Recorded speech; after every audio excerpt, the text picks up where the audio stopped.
Welcome back to Radical Health, y'all. We're into season 2 after a nice long break, and I'm happy to be back with you discussing all matters of health that may seem radical to the Western mind. So stick around with us in season 2 as I have a lot of great shows and interviews lined up, including today. So today we have a very special guest. This is somebody who defies a lot of the cultural expectations, and you'll hear why. She's dedicated to inspiring others and speaking up to spark positive change.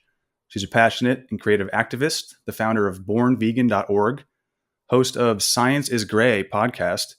She's a TEDx speaker, a lover of animals, somebody who embodies the be the change you want to see ethos. And she's my friend, Sarina Farb. Welcome to the show. Thank you, Seth. Happy to be here and looking forward to this conversation. Oh, yeah. Now, I got to ask this first. Is it true that you've never eaten meat or had the milk of another animal before in your life? It is true. I've never intentionally eaten the flesh or secretions of any other living beings. Wow. And then I think what naturally would follow is, what do you say to people when they ask, where do you get your protein? You know, there's like always a million ways to answer that one. But where does your protein get its protein is kind of one of my favorites, right? Like if cows and pigs and chickens and turkeys, if they all have protein, what are they eating? And they're eating plants, and we can get our protein, as I do, from the same plants instead of having to go through a middleman. Yeah, that's a good answer. And, looking to the biggest land mammals on Earth, such as cows, horses, and gorillas, seeing that they're herbivorous or frugivorous. I mean, I don't know the last time any of these listeners was like next to a horse. They're massive. They have bulging, dense muscles. And what do they eat? They eat apples and hay. So the idea that it's impossible to create protein-filled muscles in your own body without the use of meat, it just doesn't follow when you look at other land mammals. And I know we're not cows, we're not horses, we're humans, we're a unique species. But I mean, there's so many ways to approach it, like you said. So I do like that answer. Like, well, have you ever asked a cow where it gets its protein? Because it loves grass. Yep. Or all of our closest relatives, chimpanzees and other primates, eat primarily foraged plants and fruits. And they're our closest biological relatives. Mm-hmm. Yeah, I've been studying the research that Victoria Butenko has done with chimpanzees. She studied Jane Goodall's research and materials from different zoos and things like that, and find that, yeah, chimpanzees eat about 50% fruits, 50% greens, and like a little bit of other stuff in there too. Mm-hmm. So it's maybe not exact, but okay. Well, we got that out of the way. I want you to take us back to the beginning, because I think for someone to be raised vegan, it has to be a conscious decision of the parents. In today's conditioned world, like the kids menu is synonymous with chicken nuggets, mac and cheese. So can you tell me about your upbringing and maybe some of your earliest memories as an animal rights activist? Yeah, absolutely. So I feel like my story really starts with my mom's story, obviously. So my mom had always been an animal lover. And my grandfather, her dad, actually had a cattle farm back in the 80s, I believe. And this was in an era when people were kind of just learning about factory farming and some of the harms of large-scale industrial agriculture and pesticides and things like that. And so my grandfather started this, it was kind of a hobby cattle farm because he wanted, so-called cleaner meat or animal products. And my mom was, I think, 13 around that time. And when she made the connection that the cows that she'd gotten to like kind of meet and hang out with on his farm were then ending up in her steak soup, she quit eating all cows at that point. But that was kind of where it stopped at that time. So that kind of shows you like the stage had been set way in the past. She was a huge animal lover, made the connection, stopped eating cows. As she got closer to college, I think that became all mammals, closer and closer to vegetarian. But she had absolutely no idea about the harm that goes into the dairy and egg industry. And then she got a job working for a global pharmaceutical company. And part of her job took her to tour animal testing labs, chicken hatcheries, and pig farms, because they were some of her customers and clients, and she kind of had to schmooze with people that worked in and ran these facilities and had to sell them her company's chemical products. And it was what she saw firsthand, witnessing what was done to animals in those facilities, where she made the connection. Particularly like a chicken hatchery, I think was really, really powerful to her, because she thought eggs were completely harmless to animals. And so when she saw what happens to male chicks in the chicken hatchery, and just all of the chicks in general, and how they were treated as objects and not even given a second thought as to their suffering, she said, I want to sort of boycott this system, have my personal choices, immediately opt out so I'm not participating in this. And she also kind of asked herself the question, when she was meeting these people, how could they turn a blind eye to all the horrible things happening in front of them, while in other situations they seemed like they were still good, caring, kind people? And so that question kind of made her say, what can I do to raise my children people who will stand up for justice for the most innocent beings, no matter what, no matter whether it's popular, controversial, other people aren't doing the same thing. And, how could she, so that was kind of the question in her mind, was what could she do to raise us this way? So she met my dad. She'd never met another vegan in real life when this first kind of happened. And so she didn't even think about marrying another vegan. My dad was meat and potatoes, Kansas guy. And she started kind of telling him the things she was witnessing in her job. And he agreed that their home would be vegan, and he would set the example in front of any future children they were to have. So he basically agreed to that. And by the time I was about 6 months old, he was also vegan. After hearing enough of her stories and her coming home crying. And then they started to meet other vegans and find community. And so I grew up with a very strong, clear idea that this wasn't just a diet or something that we were just, eating. This is a justice movement. This is about not harming the most innocent beings if we don't have to. And my mom was very creative. She was very, very intense and clear in what she wanted to do. And I think she was very intense around educating us, because we lived in a world, especially in Kansas in the early 90s, where there was almost no one else setting an example or doing what we were doing.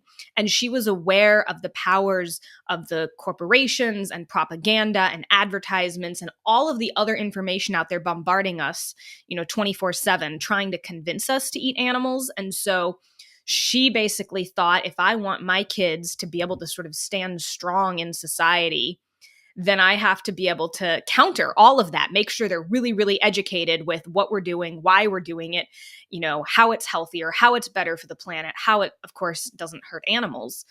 So we would go to animal sanctuaries, and we had a number of rescued animals in our home. Guinea pigs, cats, dogs, some turkeys and geese when I was really little. And so my mom used very sort of age-appropriate language when I was little, and was always talking to us about how we love animals, we don't eat them. So it's not like she was going into graphic detail about what happens to animals or anything like that.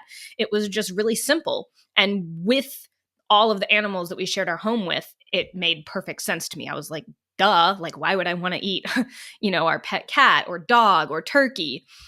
And so there were very few like plant-based alternatives back then relative to today, but we mostly ate whole foods plant-based, but would occasionally eat, vegan ice cream or veggie hot dogs. And whenever we would eat anything that looked similar to something like a non-vegan peer of mine might be eating, my mom would kind of quiz us and make sure to say, like, how does the hot dog you're eating differ from the ones that your friends at school are eating? Like, why is yours different? And I would say, because mine's made of veggies. And she's like, what do other kids eat? Theirs, what are they eating? What is it made of? And I would say, oh, well, theirs is made of animals, but, we love animals. We don't eat them. So ours is made of veggies. And those, I mean, I can remember these conversations occurring when I was, 3, 4, 5 years old. And then I had a younger sister. And when she would be breastfeeding at, 1 or 2 years old, my mom would kind of start quizzing her. And so I saw that then, in my younger sister, where she would say, "Oh, you want to drink milk? What kind of milk do you want to drink? Do you want dog's milk? No. Like, oh, do you want pig's milk? No. How about cow's milk? No." She'd be like, "Oh, you want mommy's milk? Yeah, because cow's milk is for baby cows. Dog's milk is for baby dogs." So yeah, so those are some of my earliest memories, and it was just lots of education and constant conversations like that, along with, of course, some early children's books and a lot of other influences as well. Right on. And you also said that you used to attend different outreach events with your mom or your family, right? You would go to tabling and pass out pamphlets. And what was some of that like when you were young? Yeah, so we started doing a lot of that. My mom ran like a vegan group in Kansas City at the time, and we started attending like vegan conferences on an annual basis. When I was growing up, we'd travel to the East Coast to attend a conference. And so as we started to build some more community, we got a bit more involved in activism. So I can remember I was probably like 7 years old, and we were doing some leafleting on a college campus with like "Why Vegan" flyers. And I remember like thinking I was so great at it because adults had a lot harder time turning down like a cute kid who was holding a pamphlet out to them than an adult. And so I was like, my uptake rate is so great. Like everyone takes flyers from me. But I also remember some weird interactions with myself or my sister. She was younger at the time, and I can remember one particular incident that stands out in my head of a guy saying to my sister, I believe, and she was like 3, "If you take my cigarette, I'll take your flyer." It was just like, what? Like, that's so weird. That is a little weird. So I can remember some incidences like that. And then I think I remember one of my first circus protests I went to was kind of some of the more, quote unquote, like edgy activism. We usually did more outreach, tabling, food sampling, that type of thing. And I know that it was kind of probably for our own mental health. And my parents thought we were a little too young for a while to attend things like a circus protest, because I do remember a bunch of people cussing at us and really angry. And I was not used to like being around that or seeing that, as I was fairly sheltered. And so that was like, wow, like people are really, really angry at us and like don't want to hear this information. So saw some of that too. Well, I can attest to that. Being on the other side, I didn't turn vegan until I was out in my 30s. And yeah, for my whole life, I was really, really kind of annoyed by the vegan messages out there. I didn't see the whole picture, obviously. And yeah, it's tough when it's either cognitive dissonance or someone just tells you something that you just don't believe in for whatever reason. I mean, it could be anything, but this is a tough game, the activist outreach in the vegan world. But there are so many different kinds of activism, and I'm interested in like the different types because there's so many different ways to spark change in other people or in the greater community. We talked about like tabling and public discourse and leaflets, some basic forms of getting the word out. And then there's one that we all know, but we don't really utilize this to our full potential. It seems like you do. And that's sort of this guerrilla marketing tactic. Your van is like a mobile billboard for the movement, right? So can you tell me a little bit about your van? How did you decide to put a wrap on it with the messages that it has? Yeah, so I have always really believed in kind of the idea of be the change you want to see. But then, even beyond that, the idea that we are all walking billboards for the values that we care about.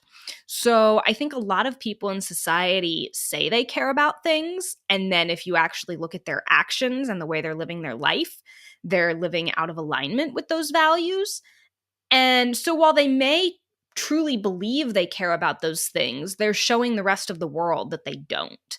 They're showing the world that they actually value things like convenience or taste or fitting in over compassion, sustainability, justice, and so on.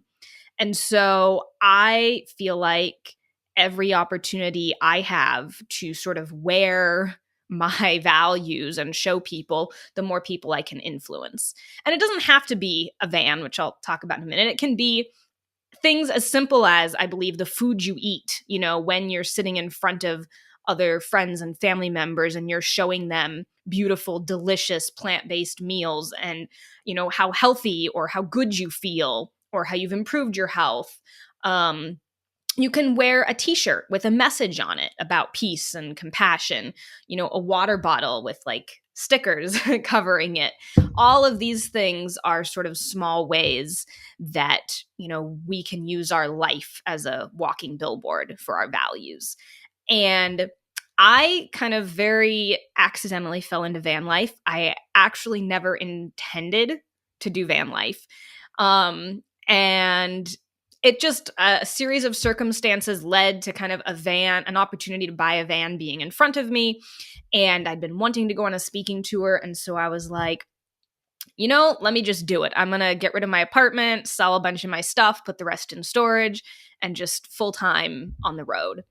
And then I had this thought, well, if I'm going to go full time on the road and I'm going to be traveling around speaking about veganism, like I have a blank white van. Like I've talked about in the past, I've worked on campaigns where we've tried to raise money for like giant billboards on the side of the highway.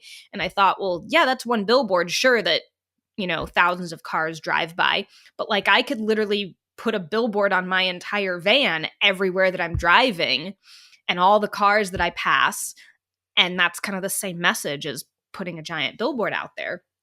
And so then I designed it and I kind of came up with all the most important ideas I wanted to convey. So each side of my van has a little bit of a different message. One side really is about ethics and asks the question, which, like someone, not something, and really suggests the individuality of our non-human relatives.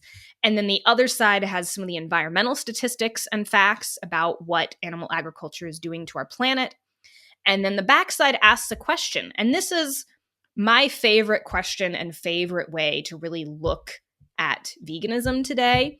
And that is for those of us in a position where we have a choice. If we have a choice and one choice causes unnecessary death and violence, and one choice, eating plants, doesn't, how can we justify continuing to choose the violent option? And so Yeah. that question is kind of there for people to look at and think about. And it's on the back of my van. So if I'm stopped at a stoplight or stop sign or anything like that, it's very readable to everyone behind me. Yeah. And people have to contend with that question. That was honestly the question that got me over the proverbial edge. Yeah, I realized that people thrive without eating animal products, so I don't have to. And once I realized I didn't have to, it wasn't actually necessary. Mm-hmm. And in fact, I looked into all the science showing that, the correlation between more animal protein you do consume, the more you're at risk for heart disease, diabetes, cancer. So I said, okay, well, this is a choice. This is on me. And I really had to contend with that. And that's amazing that you have that question on there, because also the Socratic method is such a great way to engage people. Instead of saying like, casting judgment is like the worst offense. To say like, you're bad for doing this, I would never go there. But also to just shout facts at people is not as engaging as asking a question. Absolutely. Yeah, questions are based in seeking understanding, and they can get people to really think, like it did for me. So I like that. On this topic, have you heard the joke, how do you know if someone's a vegan? They'll tell you. They'll tell you. Because you held up your water bottle. I was like, oh, yeah, I have a vegan sticker in my water bottle, too. No, but that's good. We are walking billboards, right? We do have the power to change someone's day with our smile or what we're wearing on our T-shirt, or pique their interest with a question. So I really like that. Like I mentioned, there's so many different ways to engage in activism. And I want to learn more about the demonstrations you've been involved in. So one type of demonstration is known as the interruption, where You'll go into like either a restaurant or a university event where they do animal testing or something like that, like research centers, Mm-hmm. and you interrupt whatever they're doing to sort of loudly state the record of what's going on, which is usually like this institution is spending money, to exploit animals, and just basically stating the record and letting people kind of decide what they will after that. So Mm-hmm. obviously that creates frustration in the company because it's painting them in a poor light to their clients. It actually interrupts their flow of business. But I'm really curious about this. I wonder how effective you think it is. Can you tell me about an instance where an interruption was particularly successful and that some change was reverberated out of those actions? Yeah. Yeah. So I think there's both a lot of confusion around disruptions, and sometimes we are causing that confusion. So I think early on, especially when I was younger, I both with, and this was true of a lot of protests, things like the circus protest, and yeah, going into a restaurant or just using megaphones and yelling, I was confused as to what the point of those was. Because, like, for example, and this isn't a disruption, this is just a protest, but with the circus protest, I remember thinking most people had already bought their tickets online or in advance.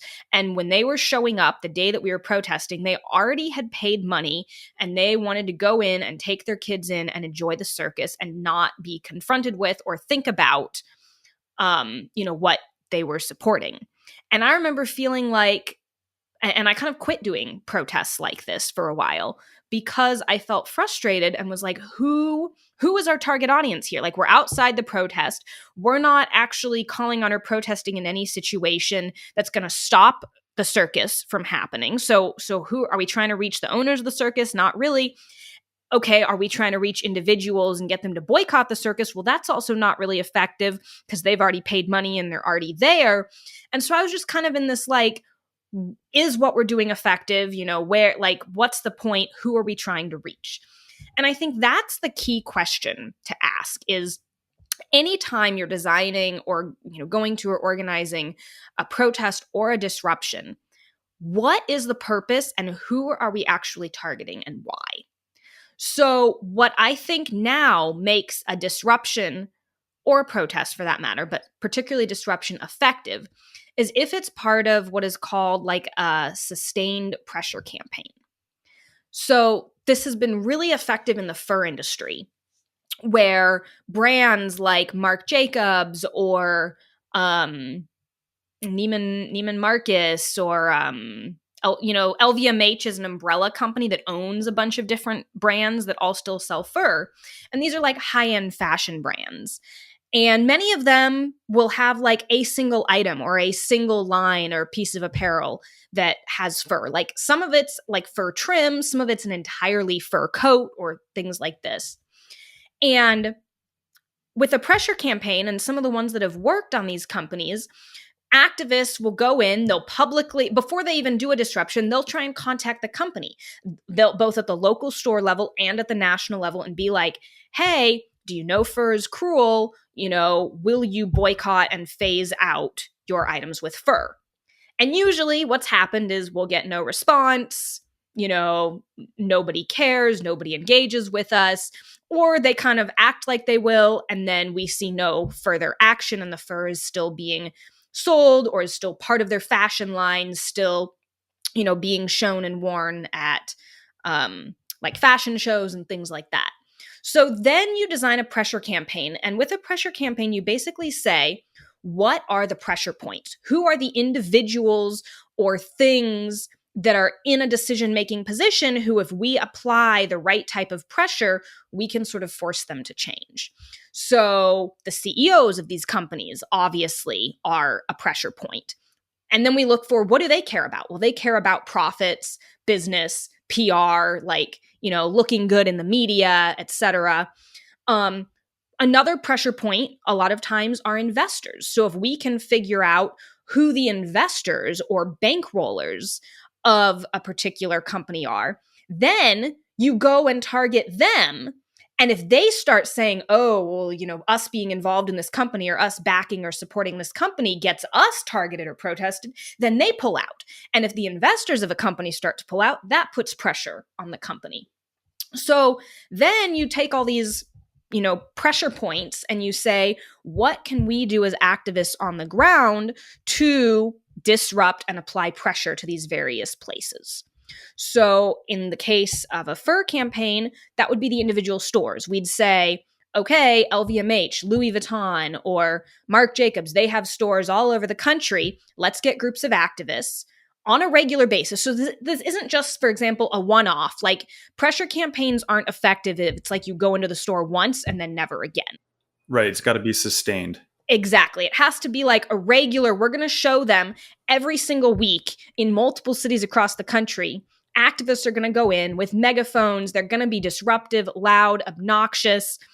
And in that case, part of why I think this is effective is we're not trying to reach the individuals in the store in front of us, right? So if we piss off some customers that are in the store trying to shop, that's kind of good. Like, we're not like trying to turn them vegan in the moment. We're trying to drive business away. We're trying to irritate customers. We're trying to irritate employees, because the more people that are irritated and they complain to their bosses who complain to their bosses, or the more profits that are disrupted, or the more customers that don't want to come back because they might interact with protesters, all of that is good and puts pressure on our pressure points. So there have been some very successful, there's announcements actually on a pretty regular basis now with brands and stores that have committed and publicly published a fur-free commitment or policy. And of course, they will never credit or say it's because of the protesters, but it always seems to follow several months or years of a series of sustained pressure campaigns against them, where we've been disrupting and regularly demanding for them to come up with a fur-free policy. Sometimes they will even backtrack, and I'm not going to remember who it was specifically, but one of these big brands actually recently, after committing to a fur-free policy, activists found back on their website or back on one of their lines that they were selling fur again, and immediately went back and started disrupting them, and then they publicly came out again, committing again to a fur-free policy. So that's an example where I think pressure campaigns are incredibly effective. Same would go, I would say, there's a pressure campaign against this restaurant chain called Uchiko that sells foie gras, which even people that are not vegan, many, many Americans in particular, agree that this is a particularly cruel and unjust item that's on some menus. Yeah, it's disgusting. I have to interject and say foie gras has always made me go, what the heck? They're force feeding. They literally strap down these geese and force feed them, force them to swallow whatever kind of feed they're giving them, just so that their liver can swell with fat, and then they can harvest that. It's disgusting. Yes. And recently I was walking in Miami, and someone was walking right past me the other direction, right? And I overheard like 10 words of what this dude said to the woman he was with. And he's basically explaining how foie gras works. He's like, yeah, they force feed them, and it's like the best liver ever. Isn't that cool? Ugh. And she's just like, it was so psycho. Yeah, it was like, that was the snippet that I heard from them. And it was just so weird to me. I was like, no, dude, that's not cool at all. Why would anyone think that's cool? So, okay. So yeah. You said Uchi is the restaurant chain, and you've done some pressure campaigns with them. Yeah. So I have gone in and disrupted several of these restaurants, actually in different cities.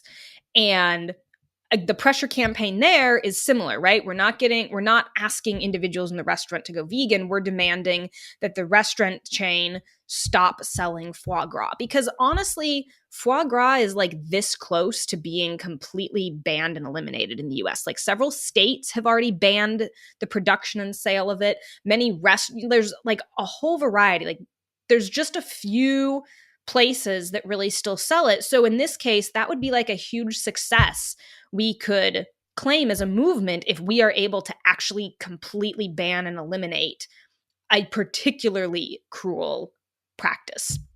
And so, so I've taken megaphones into this restaurant, and people get really, really pissed off. I'm not going to lie. Like, it's very intense. And in this one case, neighbors were very upset because, there were some apartment complexes and buildings near this restaurant. It was in Denver. And so a lot of people will come out and try and figure out what we're doing. Some of the neighbors were furious and pissed off and like, you're creating so much ruckus on a Saturday afternoon. Like, I just want to enjoy my football game, or, whatever it was they wanted to enjoy. And some people were just furious and there was nothing we could say or do to them.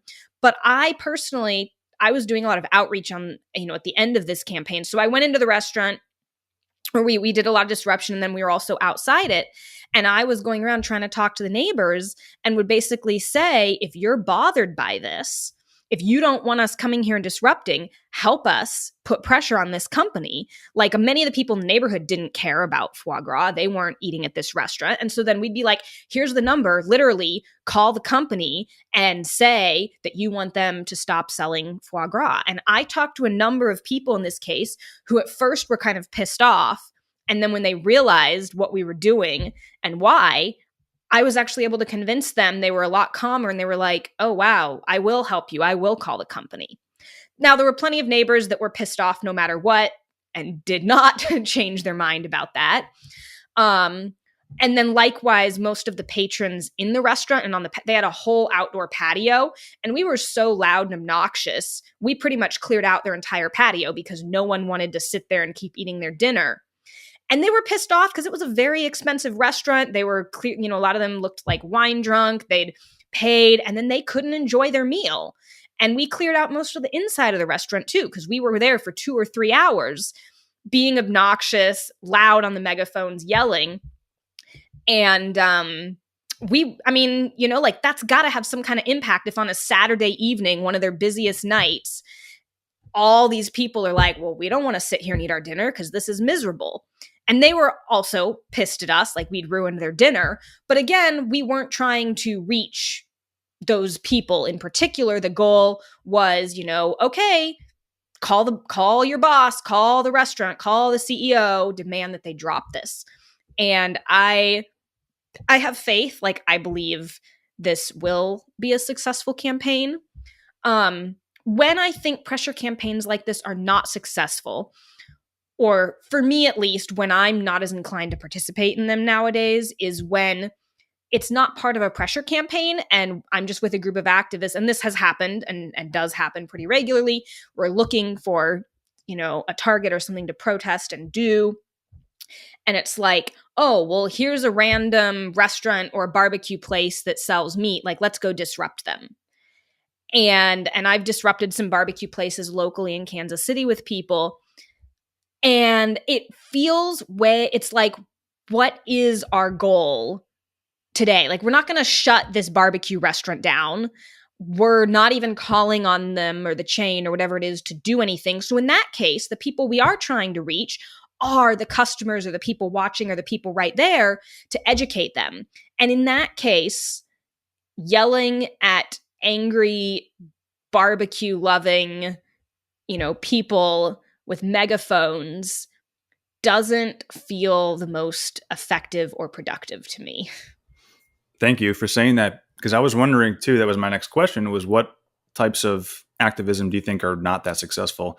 And yeah, I just remember back to being a consumer of flesh, let's say, and people trying to talk to me while I was trying to enjoy that. And it was like, there was nothing that they could say. I was not in the mindset for philosophical or ethical discourse. I just wasn't. So we do have to be strategic. And that's why it seems like these sustained pressure campaigns are more effective. You're actually planning out where the weak points are and what will send the loudest message up the chain. So that's really interesting. I like that. I'm curious, when you were eating flesh, would you say that if someone had approached you in a moment when you weren't actively eating, would you have been more open-minded? Like, was there something about the act of like you were actively involved in what they were trying to talk to you about? Because I grew up with some people before I got involved in pressure campaigns. That's kind of what people used to say. The logic I heard in a lot of the vegan world was don't talk to someone when they're eating animal flesh. That's like the worst time to try and get through to them. It's interesting. I wonder how much more open I'd be when I wasn't eating. But yeah, when you're eating something, you have a connection to it, and you're believing that what you take in is nourishing you in some way. And to be in the middle of that act and then confronted with the opposite of that belief, yeah, it just doesn't seem like it would click. Would I have received that differently not eating? Probably not for a while. I don't think it was until I actually had health issues that I really started considering what I was eating. And I've always sort of been health conscious in a way. I've always had to read the ingredients on packaging because I was allergic to nuts. And I had always thought that eating animals was totally normal and fine. In fact, I was kind of like boasting about that. I would tell my vegetarian friends how many different types of animals I would eat in a day. Just to, I don't know, I was kind of a punk rebel, and I just didn't see how like insensitive or illogical that was at the time. So I guess to answer your question, I don't really know. I may have been a little more open to it, but I think I've developed my approach now as a vegan, as an activist. I mean, I do it in my own way. I've never done an interruption. I like to sort of promote the opposite. Instead of bringing up what people are doing, let's say wrong, for lack of a better term, or exploitative. Is that the word? Exploitative. I'll just promote the better alternative and say, hey, look at fruits. Like, what can fruits provide us that maybe animal products can't? So yeah, but I'm really interested because I love discourse. I love philosophy. I think I have a pretty sound philosophical backing of my choice to be vegan. And I would love to join some demonstrations. Do you know where people can find out if there are other people who have an interest in like starting to be more active? How can they join this network? How can they find out what events are going on? Are there any good networks or groups online that people can find and sort of like join the next protest, for example? Definitely. I'll give a shout out to AAM, Animal Activism Mentorship.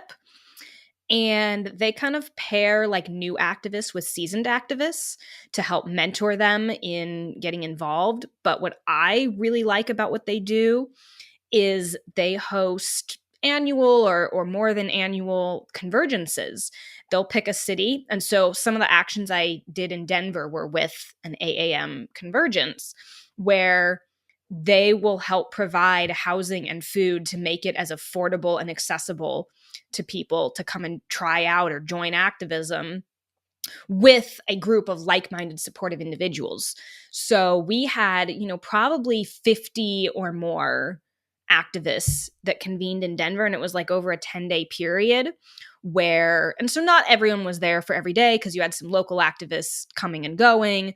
But I'd say on average, we had like 50 people there. Yeah, 40 to 50 people on a lot of days, which for an activist group, that's a pretty good size. That shows a pretty dominant power. And I think when it comes to activism too, not only do I think activists gain power from being in a larger group, like we feel more empowered and kind of entitled to say and speak out because we're backed by a large group.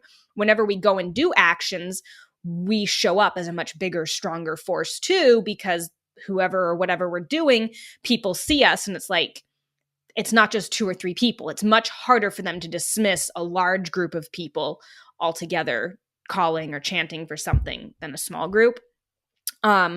But they have held convergences all over, and I love how accessible and affordable they make them so that it's not like if you can get yourself there, you can participate and be involved. They're not this wildly expensive conference or anything.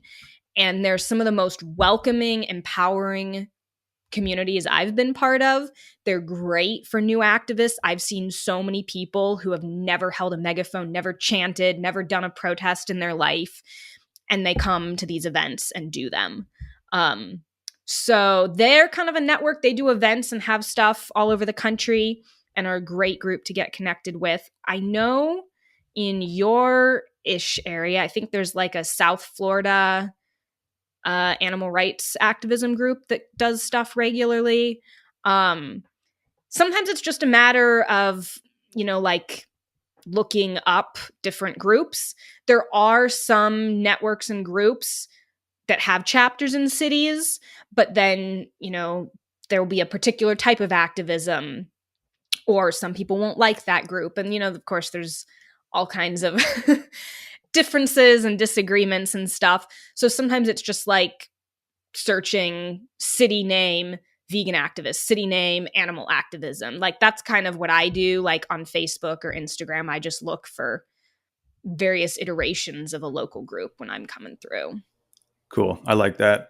And maybe a foot in the door just to start networking are some of these vegan food festivals. I mean, those are happening more and more all over the place, multiple times a year in most cities, I would guess. And yeah, that's a place to meet up with a lot of like-minded folks who might want to team up and get the word out even stronger. Definitely. So besides like some of the disorganization of the one-off interruptions that you had described, what are some of the other big problems that you see in the activist community as a whole?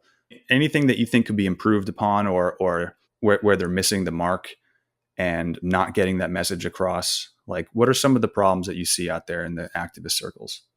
So, without trying to be too negative or too critical, I guess the two big things that come to mind that I'll speak to are one, even when we're doing disruptions or protests or outreach or any kind of activism, I think a lot of activists, rightfully so, have a lot of anger and are very upset about what's happening to animals, what's going on in the world, and are very upset when we interact with people who don't seem to care.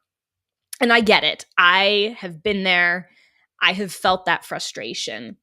But I think it's really important that we all work not only just on the inner work of, figuring out how to deal with that anger and not letting it drive us, but not expressing it back at the people we're trying to outreach to.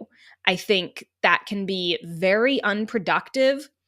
And I've seen it, even we're I've seen people that will walk by when we're holding TVs on the street quietly, just showing the truth about what happens to animals. And they'll say everything from yum, bacon, ooh, that looks delicious, at like animals being tortured. Or, fuck you guys, like people will say all kinds of things, particularly at protests and disruptions. And I always encourage activists to sort of be the bigger person. Even if someone yells, fuck you, don't get all up and yell, fuck you, animal abuser, back to them. And I've seen this many, many, many times. It's a very common thing. Well, that's going to kill the message. If you're preaching compassion and then you're firing off these offensive assaults at people, then the message ain't going to stick. Yeah. So I'm glad you said that. Like lead with compassion. There's no use getting riled up. And maybe if you're too emotional and you can't help but get riled up, maybe you're not ready to stand out there and represent this movement of compassion. Mm-hmm. Yeah. And I think on the flip side of it, some of that leads to burnout. Like I think some people kind of use this anger, like there's a stereotype of the angry vegan activist, and it's based in a lot of reality. I see a lot of people, they go vegan and they're pissed off and they're angry that they expect, like, well, I learned this information and I changed. If I just tell this to other people, they'll change. And then when they learn and realize that not everyone faced with that information is ready or willing to change, they get angry and bitter. But I think, and I also have been in that place. I used anger and depression and upsetness at the world, particularly when I was in college. I went in very naive and expected a much better response to the message I was bringing, and could not understand how everyone on my social justice progressive college campus were some of the most anti-vegan people I'd met. And so, and all of my friends were, not, I didn't have many vegan friends or community at that time. And I was very angry and upset every time I'd see people eat animals in front of me, every time friends of mine had watched videos or seen the information and then didn't change. And in some ways, it was very motivating. Like that was when I was most driven to do and kind of go really, really hard without ever taking a break. And it also led me a little bit to burnout at various times. Like I've experienced levels of burnout a lot of different times, and I don't have that anger and emotional drive behind my activism today that I once did.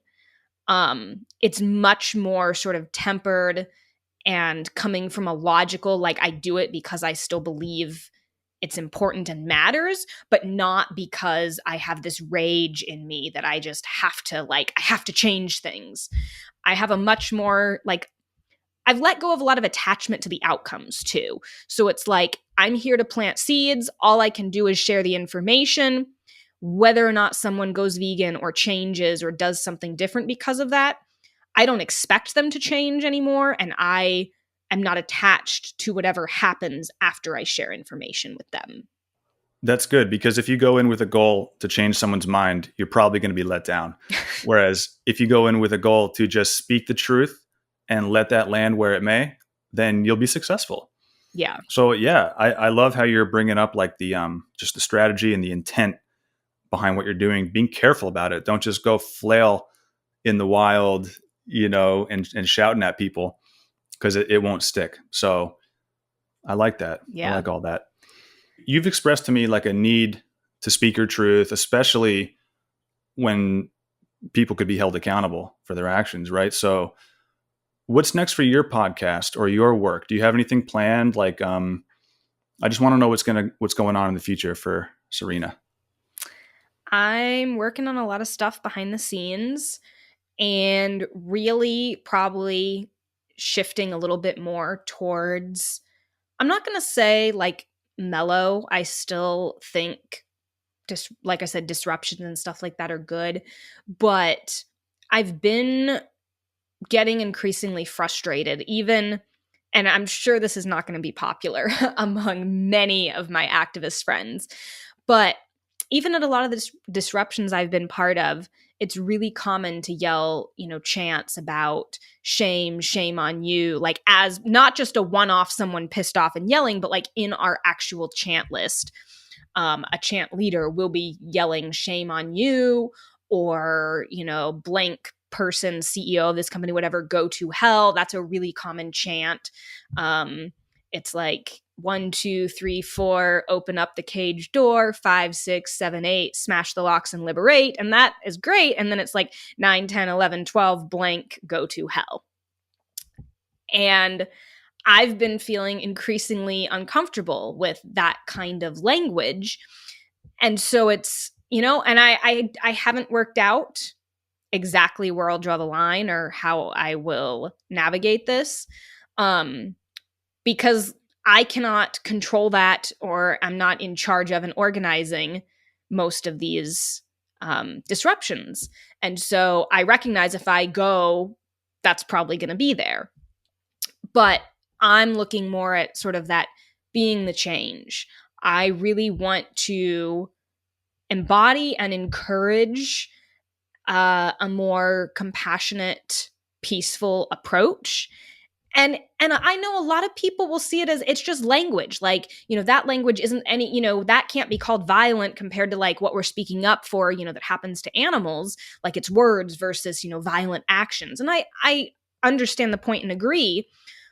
But I also am just really feeling called towards, we have to not only do the inner work, really be peaceful, kind, and compassionate, but use that kind of language. And I'm just feeling increasingly strong about that. And so my work and probably the content I put out and the things, maybe writing and speaking some more on this will probably be in that direction of encouraging some more inner work and thoughtfulness around how we behave in the world and how we speak up for animals. It makes a lot of sense too if you look at any person who you might be trying to share this message with, and you see that there's an understanding differential, that they don't quite see the ethical repercussions that happen when we support industries like factory farming or any type of animal exploitation.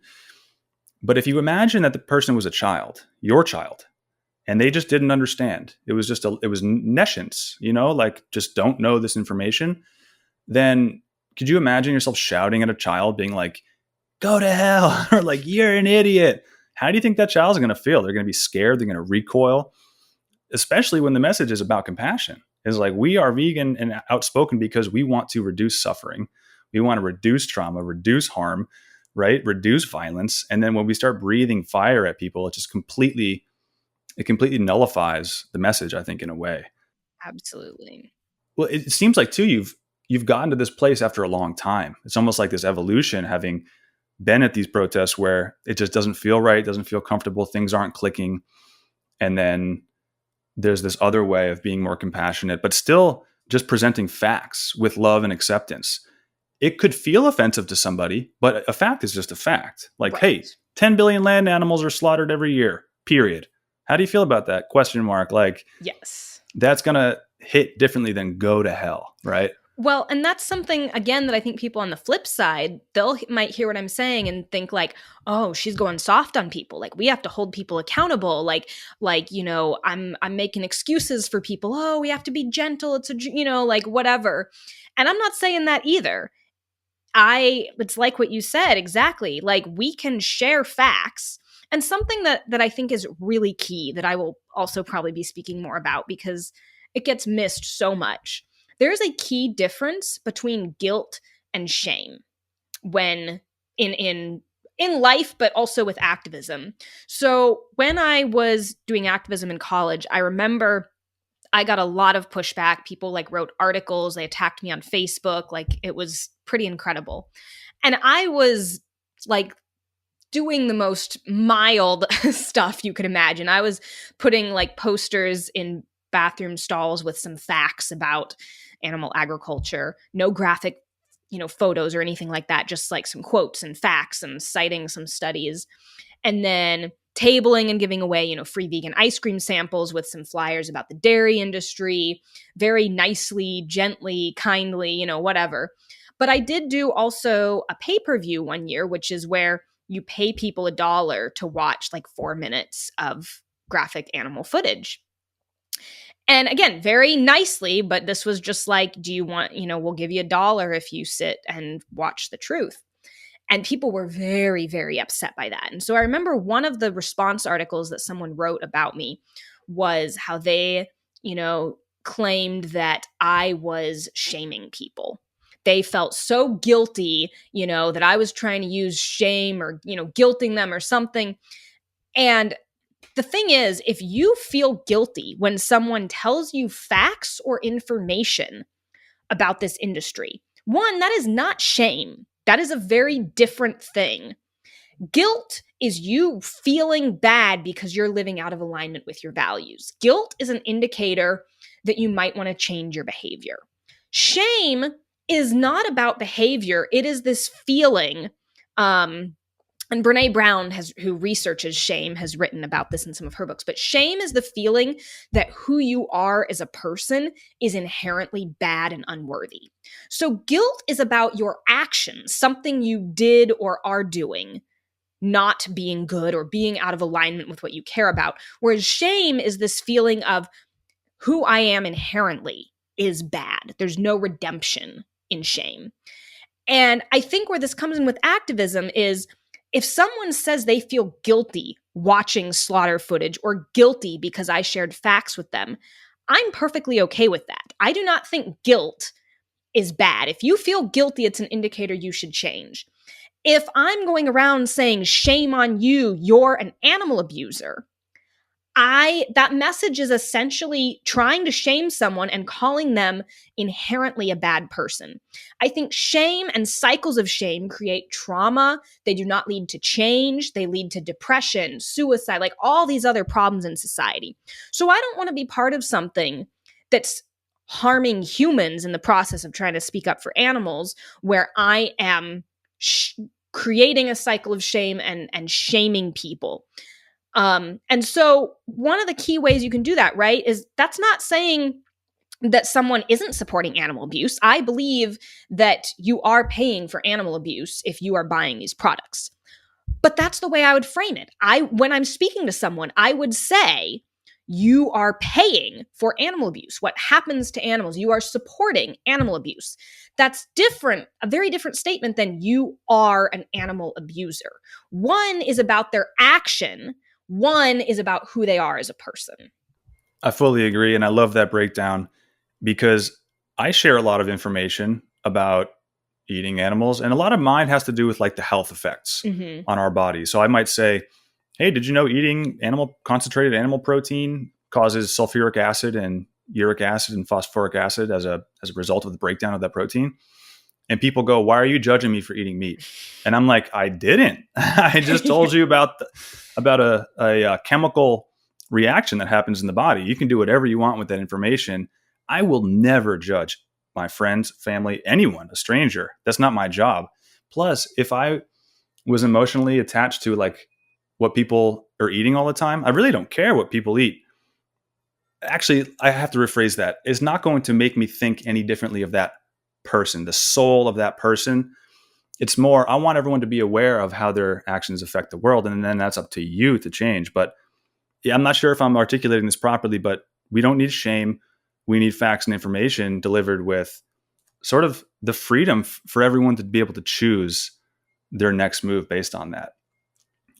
I love how you mentioned vegan ice cream, because I think presenting the alternatives is such a good way to, paint the picture that we're trying to paint.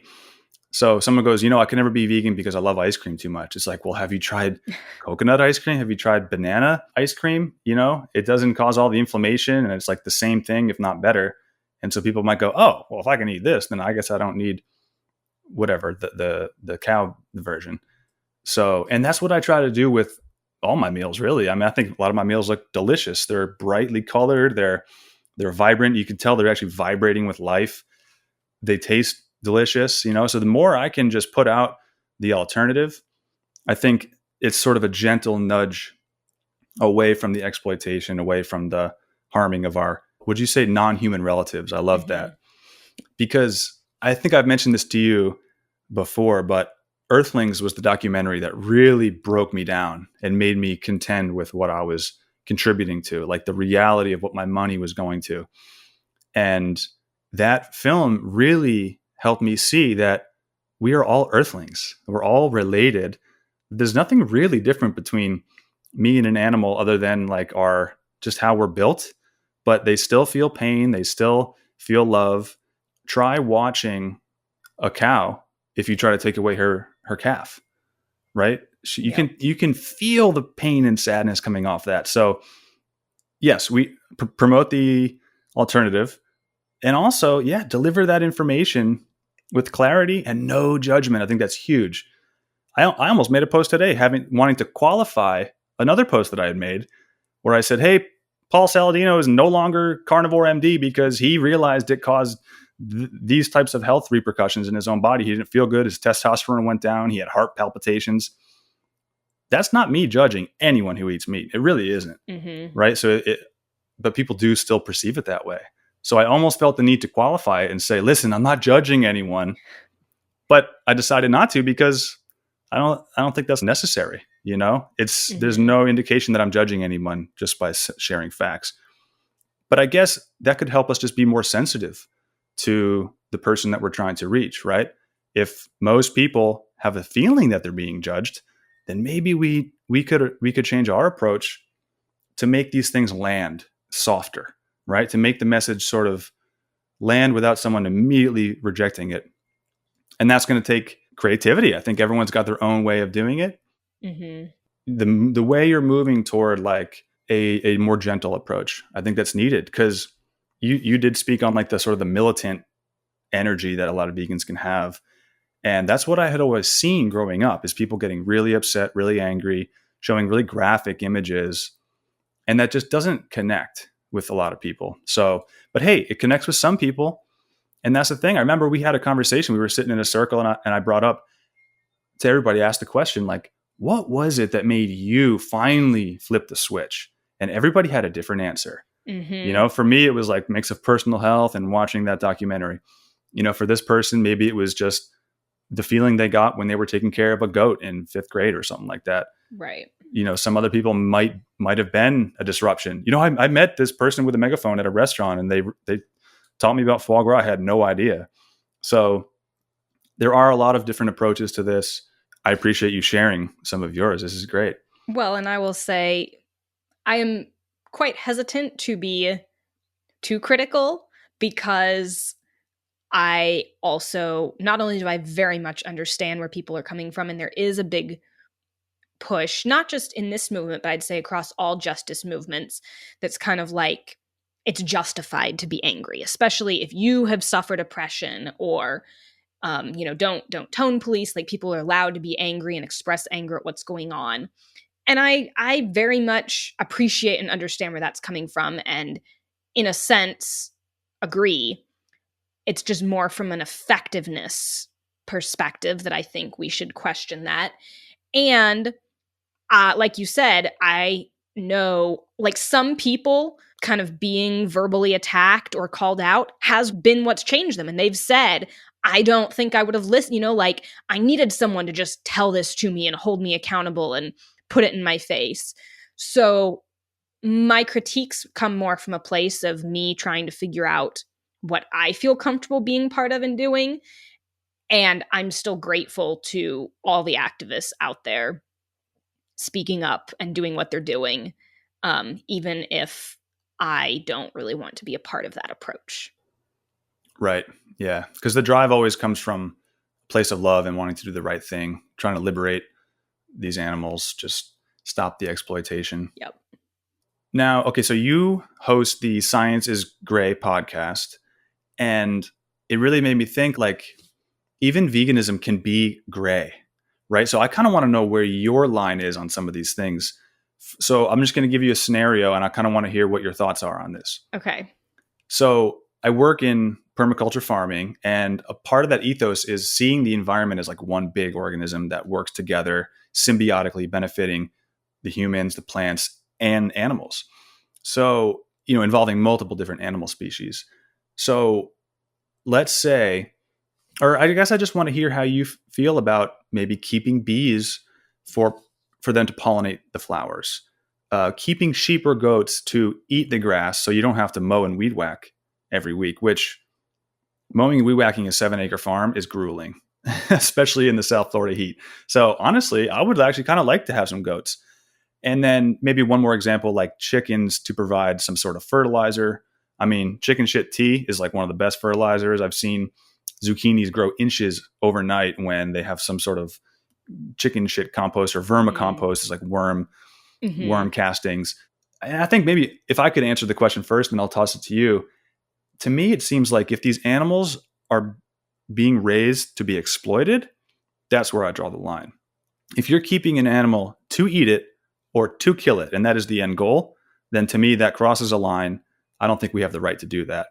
However, if I'm raising a sheep or a flock of sheep to eat my grass and maybe provide us with some wool, if I don't actually fully know the ethics of that, if they need to get sheared, if it helps them, if they like it, or if you should let them be wild, there may be some mutual benefit of having a sheep.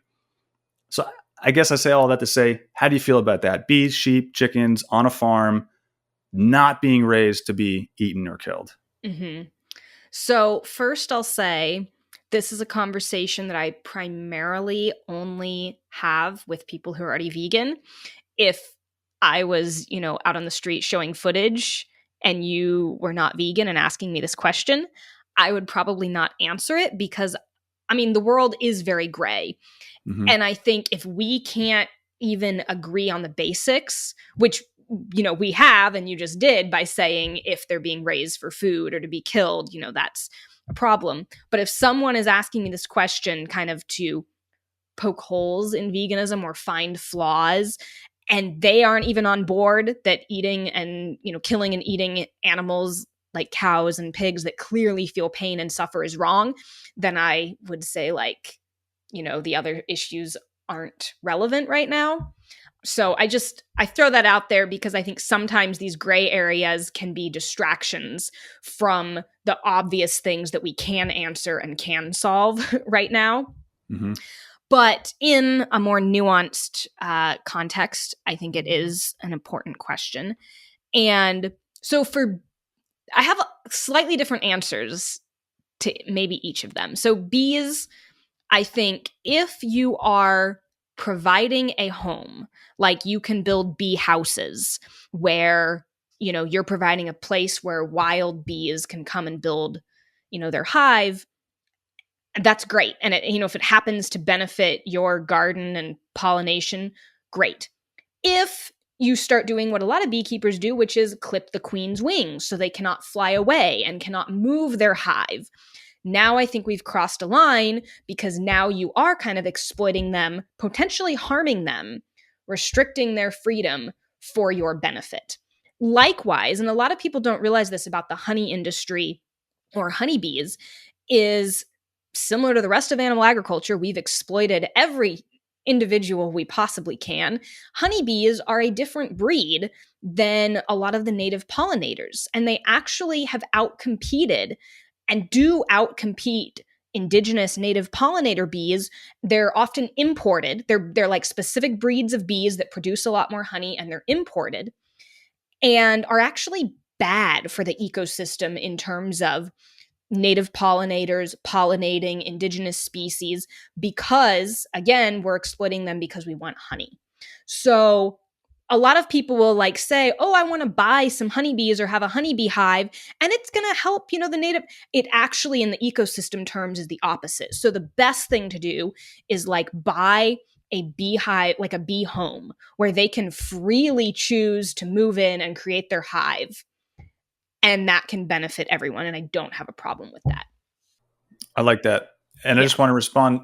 There is a big movement of like bee rescuers. And I met one the other day. He gave me his card. He said he just moved to town and he wants to help people like relocate the bees from like either the inside of their house or the inside of their walls to boxes on their farms or nearby where they would have the freedom to do their thing. And there's one thing you said. You said if you're starting to restrict the freedom of the bees for your benefit, then that's a problem. And I agree. What about restricting their freedom for their benefit? Because this is what I see. And this goes into the question of like, is it ethical to keep a dog on a leash, right? Because some vegans would say no. And then some vegans would say, well, yeah, it's almost like you have a child. For the first many years of their life, you're not going to let them get out of your sight. You're not going to let them get out of arm's reach because they're not responsible or strong enough to fend for themselves in the wild. And the same might go for some domesticated dogs and cats and things like that. Yeah.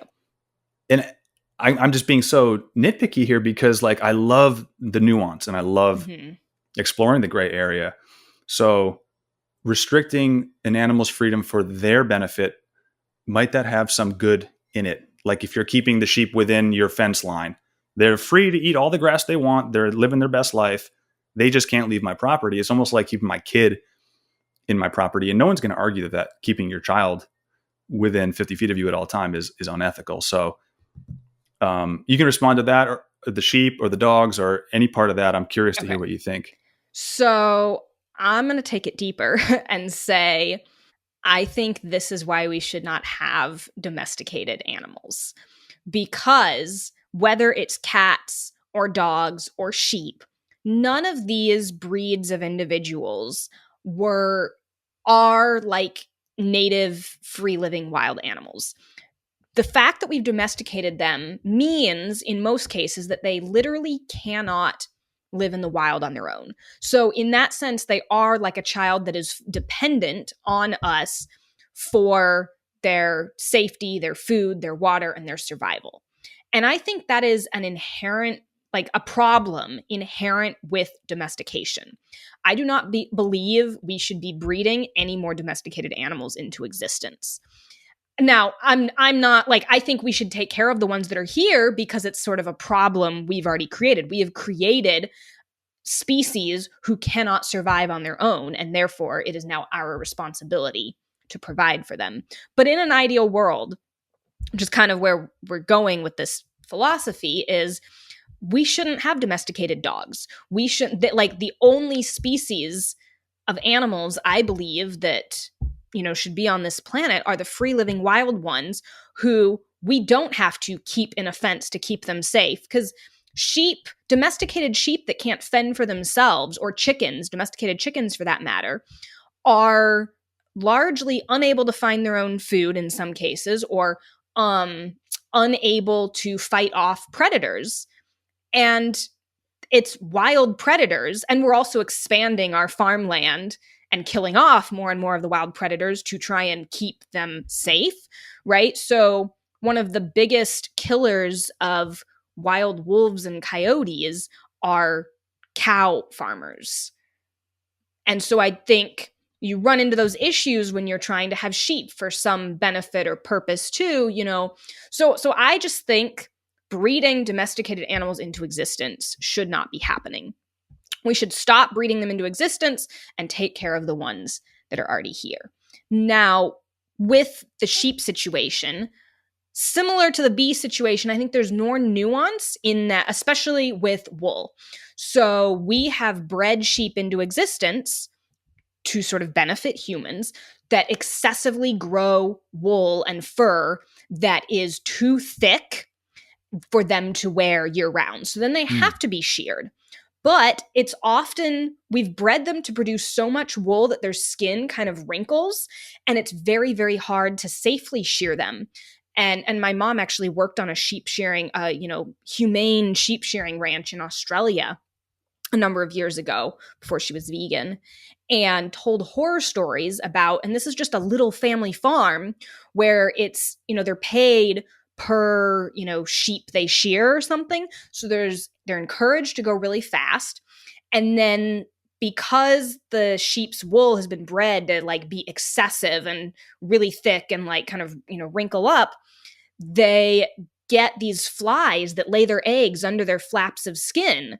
Ooh. And so then to get rid of that, they cut off chunks of their skin without anesthesia, of course, to prevent these flies from laying their eggs and getting in there. And so it's like similar to all of the other exploitative industries where at face value, it might be like, if we just shear them a little bit, what's the problem of using their wool? Because we're not talking about free living wild animals who are living on their own terms. We're talking about a domesticated species that we have bred and domesticated to serve humans. And now there's all these other problems that come along with that lead to the harm of that individual. So I would say, for example, if you were a, sanctuary vegan and you're like, I want to rescue some sheep that are otherwise going to be killed for meat or something, and as a side benefit, they'll, help graze my land or whatever. I don't have a root, issue with that, I guess, except that, and this is kind of my bigger answer to all three of these questions, is that in a society where we've bred these domesticated animals that are dependent on us, and they are legally property and viewed and treated as property that can be bought, sold, killed, and exploited, in that system, while you, as a vegan, having a sanctuary might treat those sheep really well, and you wouldn't be exploiting them. They would just happen to be, mowing your yard while you take care of them. In 99% of other cases, because they're legally property, if there ever is a conflict between what the human wants and what the sheep wants, or what's best for the human, profits, money, food, whatever, resources, versus truly doing what's best for that individual sheep, the human's wants and needs will always come before the sheep. So there will always be a risk of, well, now they got too old and they're not grazing enough, so they're not beneficial to mowing our yard. What do we do with them now? Now it's just expensive to feed and take care of them without us receiving a, benefit. And they might kill them. They might sell them. There's all these other things. And so I would say in a theoretical future scenario where animals are not legally property and we've sort of abolished the animal agriculture industry, then maybe that would be an environment in which we could actually live connected and share our space with lots of animals in a mutually beneficial way. But under our current system, I think that quote unquote mutually beneficial way will always end up exploiting the animal and likely benefiting the human. Wow, I love that breakdown. No, thank you so much for providing that nuance, because these are questions I've grappled with for a long time, and it's hard to see every piece of the puzzle. Like, I didn't know the thing about the skin folds in the sheep and the bugs and the cutting their skin. I mean, that's pretty big. And also, it does seem like it's going to require a huge paradigm shift to move away from animals as property to animals as free, living, breathing beings. And that might not come about until we have a shift about how humans can be property, you know? So I really appreciate the nuance you just provided there. I love your articulation. I love your passion. And I just wonder, in your life, have you ever like second guessed being a vegan? You ever been like, have you ever like wanted to try not being it? Or has any rebellion come up in you to see if you could challenge your own beliefs? Or like, did you ever have to contend with any type of not being sure about this? Not really. I've thought about it, definitely. And I would say the time I've sort of questioned it the most, and I don't know whether questioning it is, like, I did question it, but not in like I ever realistically was questioning whether I would stay vegan, but more in an intellectual, are my arguments really all the best? Do I really know, and am I confident in my, views and thoughts on this? And that, of course, would have been college. Because, up until that point, I feel like the developmental stage that most people are at, the average age when we enter college, that's when people are often the most open-minded. They're thinking for themselves. They're kind of trying to figure out what their own beliefs are. And so for me, that was when I went from just being vegan and participating in all this stuff and believing it was right to actually starting to read some animal rights philosophy, deciding whose ideas in the movement I did and didn't like really developing my own philosophy. And it's been an evolution. I've followed some people that were kind of my heroes, and then, totally disagreed with them on some other stuff and stopped following. It's been a big evolution. But I definitely questioned veganism in that way. I challenged my own beliefs. I spent hours grappling when I would get critiques or criticism from non-vegans.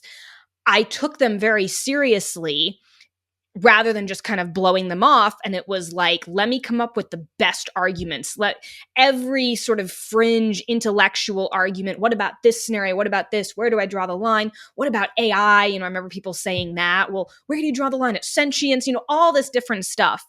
And I got pretty obsessed with like trying to create a coherent, consistent moral philosophy in my head, and would be very frustrated when I wasn't consistent or when I didn't have an answer to every gray area.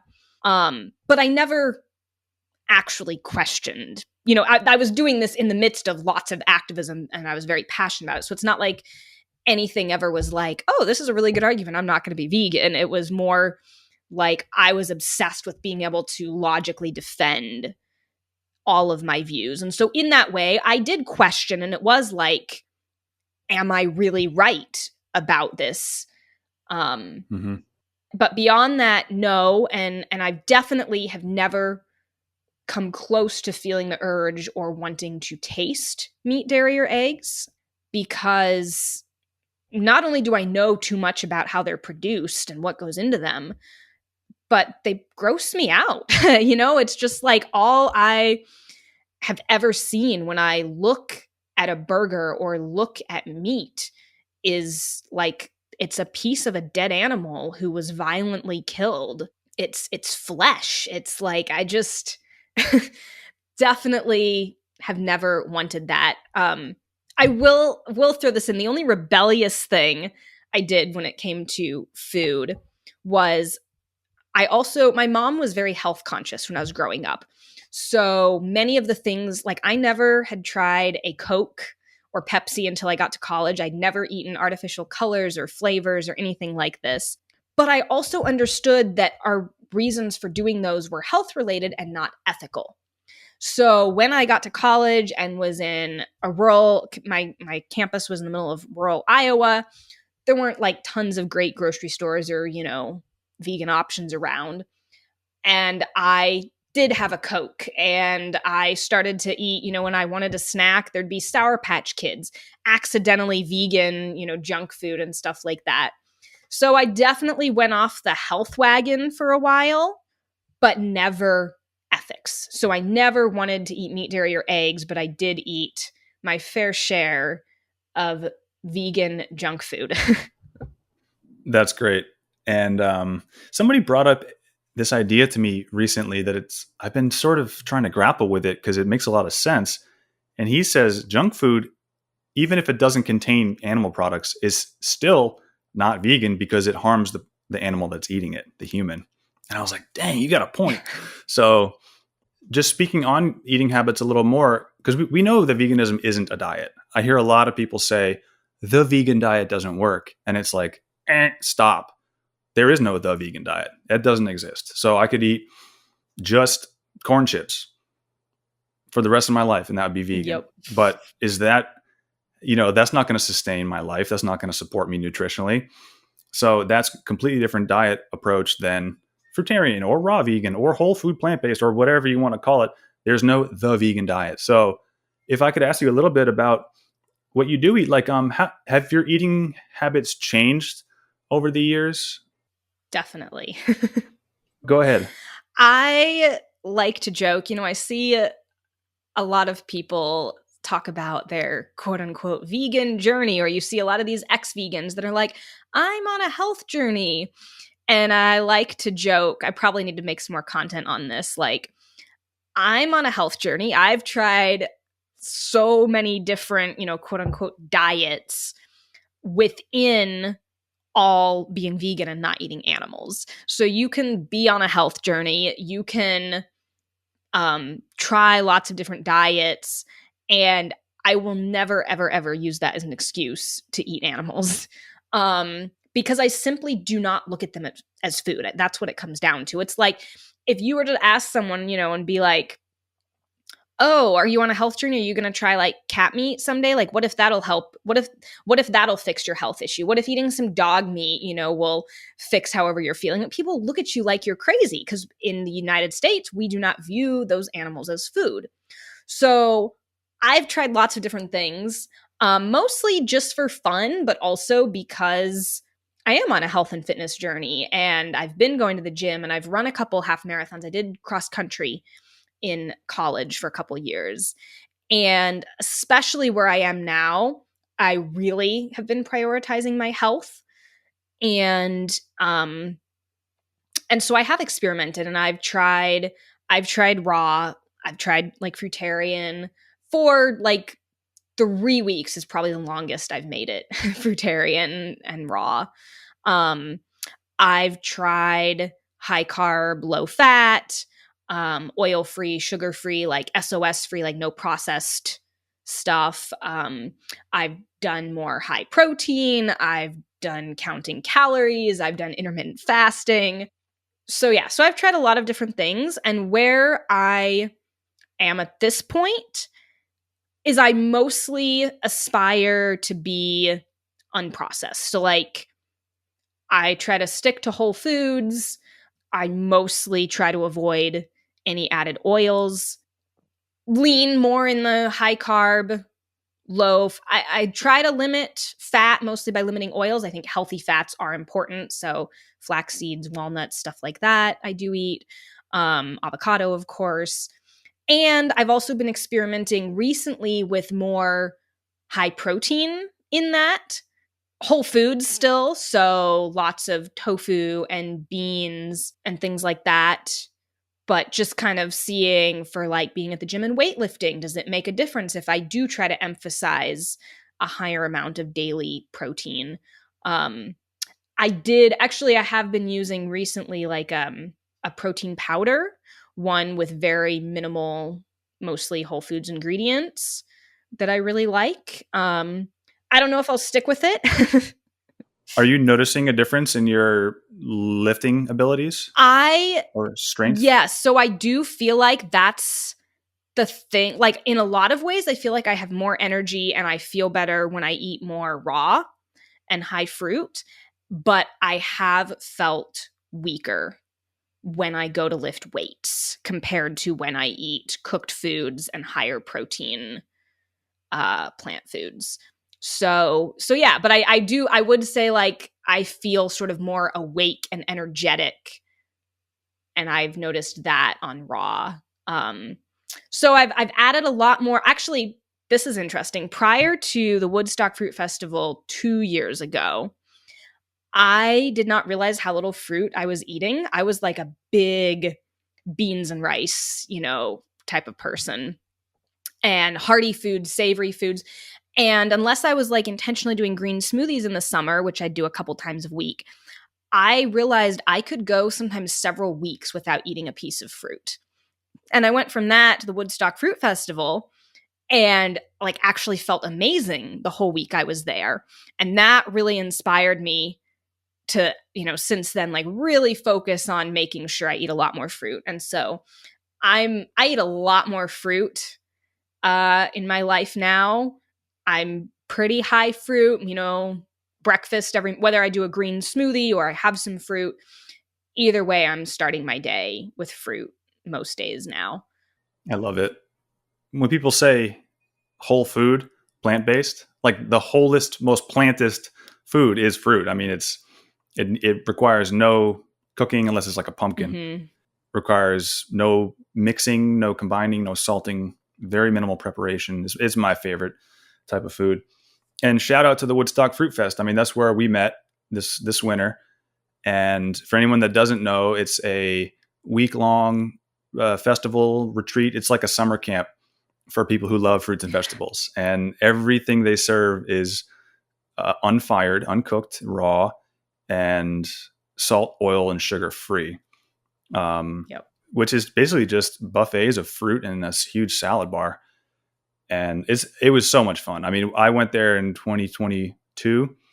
This is my first time, and I just fell in love with it. I was like, this is incredible. And it really took my faith in a vegan lifestyle to another level, because I'm like, oh, people, I met a ultra marathoner who just eats raw food, and it's like, this dude's running 2 marathons in like one go. Uh-huh. What the hell? And all he's eating is watermelon and durian. It's like, all right, let me consider this here. So yeah, the Woodstock Fruit Festival really helped me kind of shift my outlook on things and bolster a confidence in eating plants. And it's just so delicious. And everyone there is so nice and so warm and welcoming, and really, really fun time. And yeah, we were both in the salsa dancing class. I remember getting paired up with you and you were dancing. And then another night we were just sitting around a table having dinner and, really getting into, I think it was like viral isolation is what we were talking about. I remember that. And you just struck me as having like a really sound scientific and philosophical understanding of these deep questions, and like not just accepting the mainstream, but also not just accepting what anyone was saying, really digging and really trying to ask deep questions to find out what is going on. And so that's what I really like about you. I think this has been a great conversation, getting into the nitty gritty of veganism and vegan activism. Maybe the show would hit and resonate more with seasoned vegan people, but maybe not. Maybe some beginners getting something out of this episode. But right on. We can wrap up soon. Is there anything else that you'd like to say? Any message that you have for people listening? I'll give you a chance to promote your platform and everything. But anything else that you have on your mind right now? If someone is listening who is new to veganism, don't overcomplicate it. Like, I think it's really easy to see, raw community, vegan community, whatever, people get online and they'll debate oil or this or how much this, these like things that kind of seem like these really big issues. Is this thing healthy, or what about this or this fruit, or how much fat, or, whatever. And I think those are worthwhile and important things. And I also think stepping back and looking at the big picture of, like, we all overlapped regardless of the little disagreements here and there. Look at what everyone does overlap on. Eat mostly plants, eat mostly unprocessed plant foods, and start there. And don't let yourself get too overwhelmed or too concerned about this or that or the specifics until you've got the hang of feeling like you can thrive eating, basically a whole foods plant-based diet.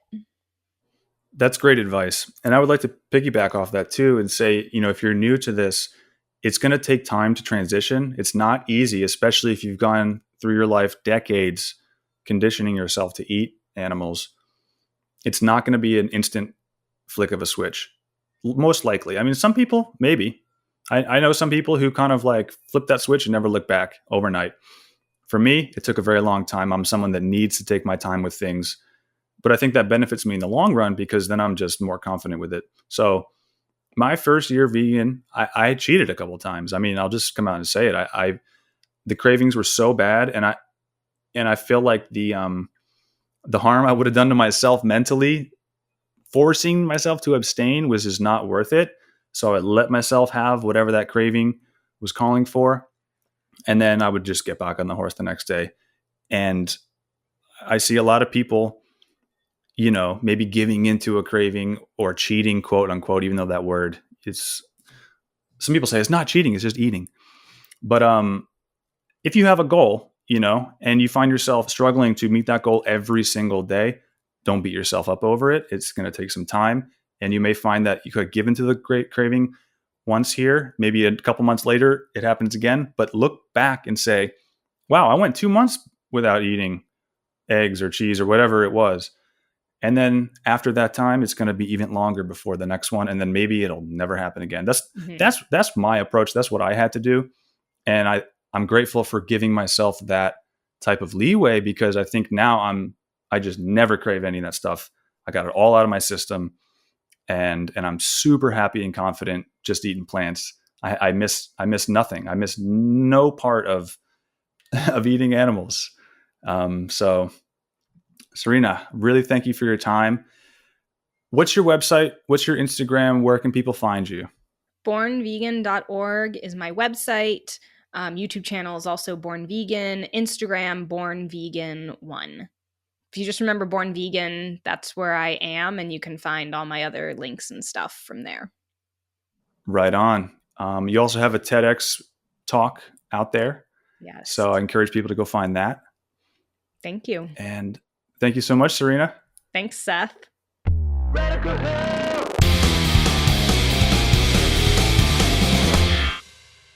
Yes, y'all. One more big thank you to our guest today, Sarina Farb. And of course, thanks to you, the listener, for tuning in. You could have chose any podcast today, and you chose Radical Health, so thank you so much. If you haven't heard the other shows from this season, please go to your favorite podcast streaming platform and check them out. If you heard today's show and you're inspired, you're moved to eat more plant foods, if you're finding yourself wanting to align more with the plant-based ethos, I recommend checking out my brand new book, The Fruit Companion. It's a handbook of the most common fruits in the world, presenting the most pertinent information to make the best decisions around buying the fruit and then consuming it. Meaning it'll help you demystify what to look for as far as peak ripeness for every individual fruit, their seasonality, their water content. Does the fruit belong to the climacteric quality or the non-climacteric, meaning does it ripen off the vine once it's picked or doesn't it? All of this and more is outlined in The Fruit Companion. You can pick it up at thefruitcompanion.com or sethbailin.com.